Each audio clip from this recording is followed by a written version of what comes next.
वाल्मिक कराडशी संबंधित असे लोकांची अनेक ठिकाणी प्रॉपर्टी दिसून येते, यामध्ये ईडी चौकशी झाली पाहिजे का किंवा त्याची तुम्ही मागणी करणार? ईडीची नोटीस लागलेली आहे, फक्त आम्ही आता कागद गोळा करतोय आणि ते सगळे ईडी कडे नेऊन घाल. तुम्ही तक्रार करणार होता वेगळी?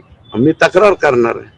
आणि आता इथं मांजर शुंब्याला सापडले ना 20-25 एकर, ते काय आता 7-12 आलाय. इथं जमीन घेतली जाधवच्या नावावर, जाधवच ना, जाधव मंगल बबन जाधव, काय ते सेम नाव आहे त्यांच्यावरती, ज्योती मंगल जाधव हे नाव कॉमन आहे सगळीकडच. आणि त्यांची आता इथं मला वाटतं 5-25 एकर सापडली. पण ह्यांचे 5-25 एकर मध्ये जे दरी होती ती भरायसाठी दुसऱ्याच रसाळांचं उकारलंय आणि तिकडं नेऊन टाकलंय.